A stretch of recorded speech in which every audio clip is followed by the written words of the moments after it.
Greetings everyone. I am Heet Thakkar from class 9B and today I will be talking about history of Gujarat. Well, by history I do not mean the literature part of the history. Today I will be talking about the dynasties and rulers who had ruled over Gujarat.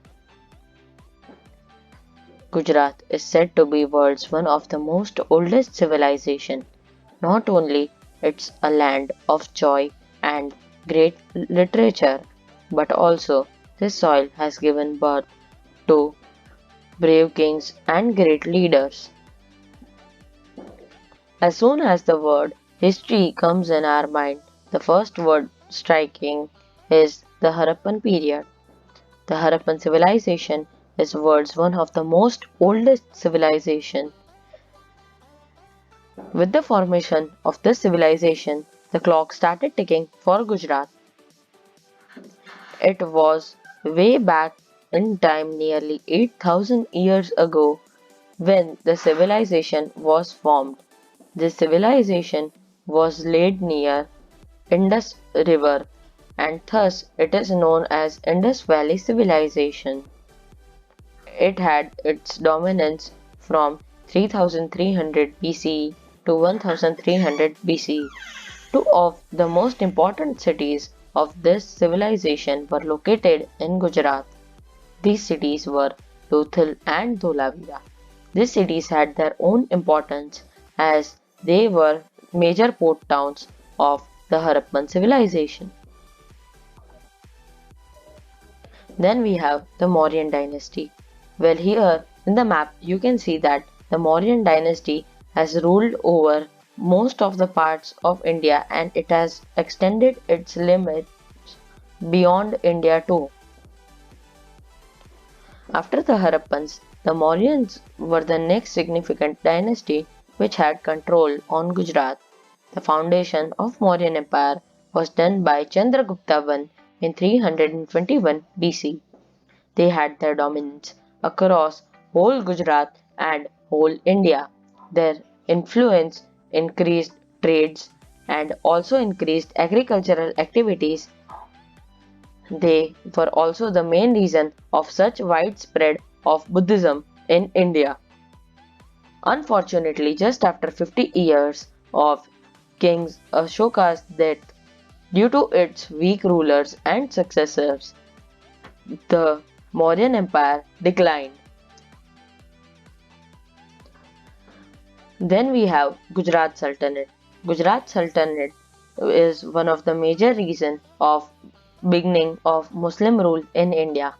Gujarat Sultanate was under Delhi Sultanate for some time.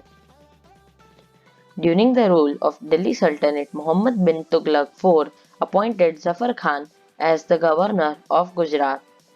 But after the attacks of Taimur at Delhi, the Delhi Sultanate became weaker, whereas Zafar Khan, on the other hand, found this as an opportunity to declare him as an individual leader and get over control over whole Gujarat.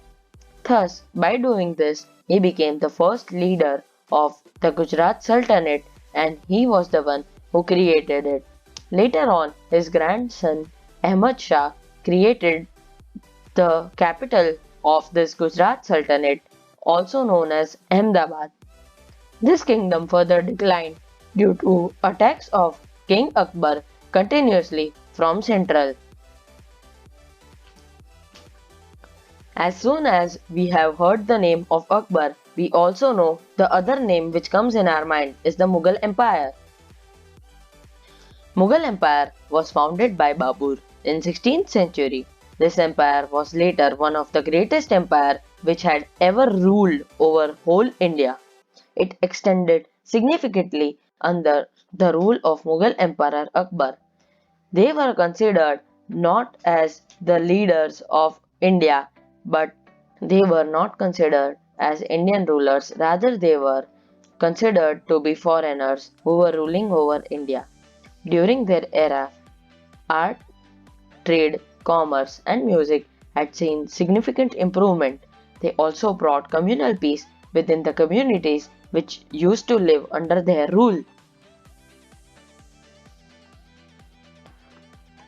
The Marathas. When the cracks had started to develop in the Mughal Empire, the Marathas in the 17th century were consolidating their power in the west.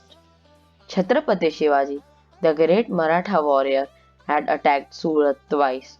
First in year 1664 and second in year 1672.